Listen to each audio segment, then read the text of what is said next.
Hello, good afternoon and good evening and whatever time it may be, welcome to the channel. We have a race for you. It is here at Sardegna Road Track A and we are already on the way, so let's see how we get on. It's an 8-lap race.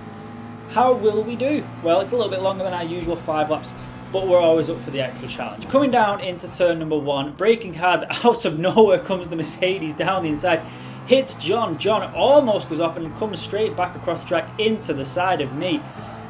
Probably a good job I was there, to be honest, because the way the Mercedes came, John very well could have ended up spinning that on re-entry of the track. So yeah, not an excellent start here. John went from 1st to 5th, bit unhanded there by the Mercedes driver. It was all out of shape there.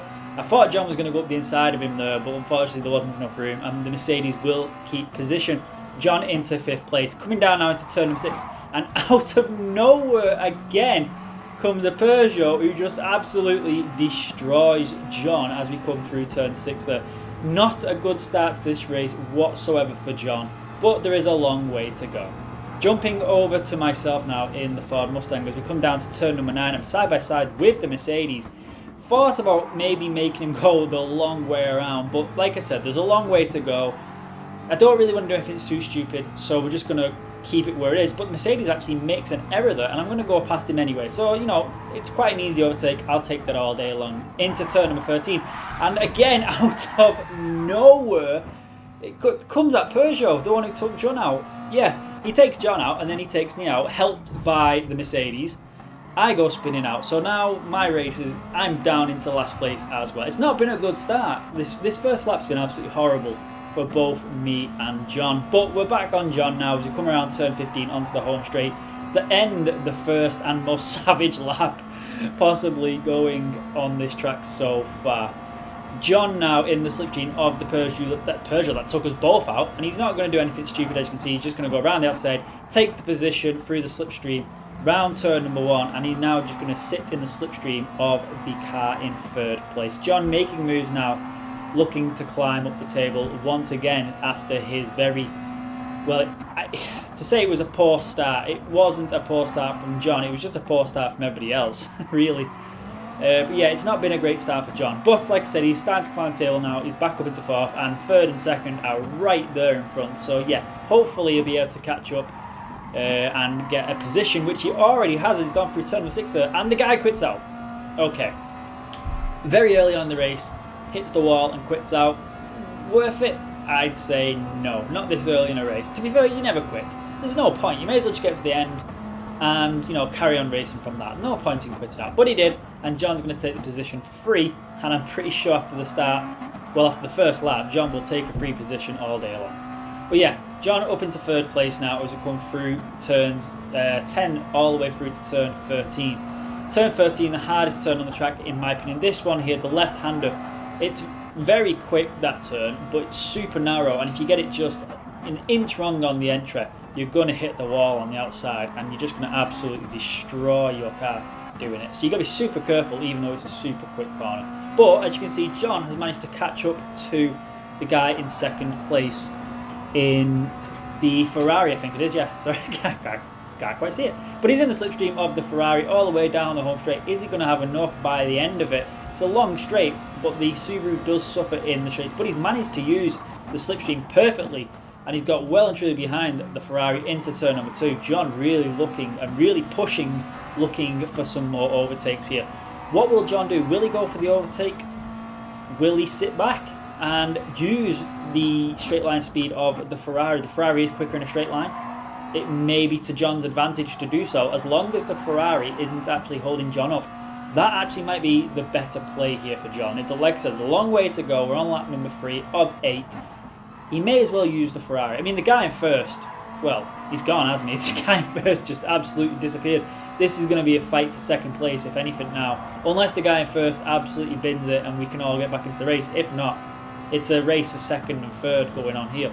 But John, he's a very clever driver, John. He won't just go for an overtake because there's an opportunity unless he's being held up. Now, it looked like he was going to go down the inside there and make the move. He didn't quite get the move done. The Ferrari doing a brilliant job, it has to be said, of holding it off there. I'm going to make the same move in the same corner. The Mercedes driver, though, just holding off as well, and up into 5th he goes there. I myself, like, still at the bottom, of the pack here in 6th place. There was 7 races, I think, to begin with.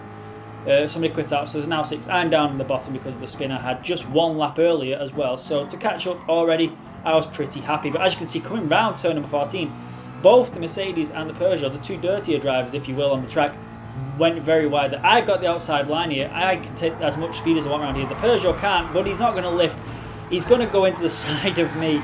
And once again, I'm going to get absolutely destroyed by the Peugeot. He had absolutely no business keeping his foot in it through that corner. You can't take that much speed through that corner on that angle. You have to be out wide where I was to take the speed. I had the right of way, you know, and I got took out. And John now also getting took out by the Ferrari driver. John made the pass. The Ferrari driver, well, clearly wasn't happy about it and decided to, well, he saw what he decided to do. He took John out. Was it intentional? Was it an accident? It's up for debate. We actually have another video which he does feature on. Maybe go and have a look at that one and tell me what you think in the comments on the video. I'd leave it a comment here as well. Tell us what you think in this comment. As John goes around turn 6 there, the Peugeot driver making his own turn through there, hitting every wall he possibly can. This guy really struggling on the track. But John back on track as we can see here and up into 4th place. He's gone from 1st to 5th and then climbed back up to 2nd and got took out and he's now 4th. So it's been almost like a race to forget so far for John. But for anyone who is familiar with the channel, we know one thing about John. Don't write him off. Write him off and that's your mistake, because he very much has the skill to catch up and actually win races from this point. Now, like I said, the guy in 1st, he has completely gone, but a 2nd place is definitely capable here, especially with the skill level. I would like to say of some of these drivers, they seem to be struggling quite badly around this track. Very unusual. It's not a massively complex track. There is a few corners in it which, you know, you've got to know the track enough to get around the corner in any decent shape, but as a whole, it's not that hard. So to be all over the show like a few of these is a bit weird. Anyway, jumping back to myself on the fifth lap now as we come into turn number 1. Looking, well, I've already caught up really to the Peugeot. He's right there ahead of me. Will we actually get past this guy at all throughout this race without him taking us out? He's already took me out twice now, so it's going to be a very interesting thing to see what happens. Now I'm feeling very uncomfortable at this point because that's all I'm thinking. I could easily overtake him. I am doing actually, as you can see.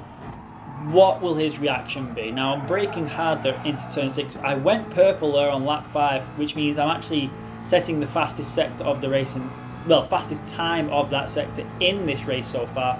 So things are actually going pretty well for myself on this lap, on lap number 5.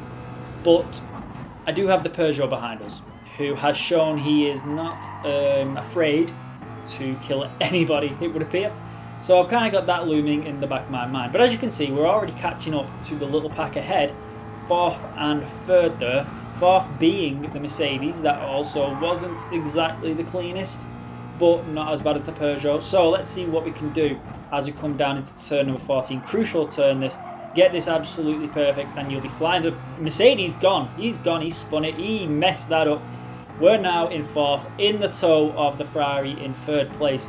I was going to say, if you mess up that corner, you are absolutely suffering all the way down here. Well, the Mercedes is definitely going to suffer because he didn't just mess it up, he absolutely binned it as we use the slipstream of the Ferrari. But as you can see, I'm not going for the pass. I'm going to use my brains a little bit here, push the Ferrari along, use a little bit more slipstream and boost my speed around the outside into turn 1 though. I am going to overtake him. I am faster in a straight. I am feeling like I'm going to be faster around the rest of this lap as well. So there's no real need to stay behind him at this point. In fact, I think the Mustang will actually outpace the Ferrari in a straight line anyway. So sticking behind him won't benefit me at all. So I went for the move and I went around him. Nice and clean. Got the move done. Up into 3rd for myself. John here now in 2nd place. Just touches the wall on the exit. It's that massive spoiler, I'm telling you. That massive spoiler is going to be the death of him one of these days. But yeah, as you can see now, John has managed to get back up into 2nd place. So this now is going to be a race, if you will, between myself and John. Which one of us can claim second place? I'm in third, John's in second. He is a little bit further down the track than I am. It's going to be a long way for me to catch him up, if I can catch him up here. There's only a 2.5, if that, laps left. Jumping to myself through turn number 13 here. Yeah, there's only 2.5 laps, not even that, just over 2 laps left. It's a long way to go. Can I catch up to John through turn number 14? But there's yellow. There is a yellow, and John has had a massive moment there. Massive moment. What has happened there? I have absolutely no idea. He's gone completely round, hasn't he? Yeah, I have no idea what's happened. We will go back and look. But to not make things last as long as they need, we are speeding up, as you can see. Starting lap number 8 here, the final lap of this race. I am in second. We've worked our way back up after a few incidents, let's just put it that way, and we are finding ourselves in second place. John in the top right corner in 4th place on the final lap here. Can he catch the Ferrari in 3rd and make it a podium for himself? Well, we'll find out by the end of this, but we have no idea what happened with John, so we will go back and have a look. Very unusual for John to spin out, especially through that corner. Turn 14, yes, it's not the easiest. Yes, you do have to get absolutely spot on, otherwise you are sacrificing speed all the way down straight.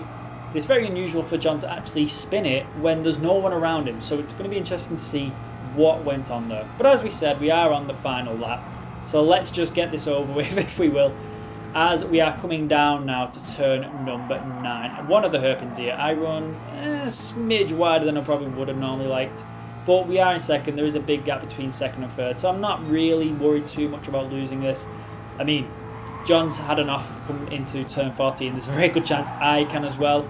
So I'm not counting my chickens before they've hatched. I am in second. Let's hope that's where we finish the race. Coming into turn 14, here we go. Taking a little bit more of a leisurely corner. Didn't want to risk it.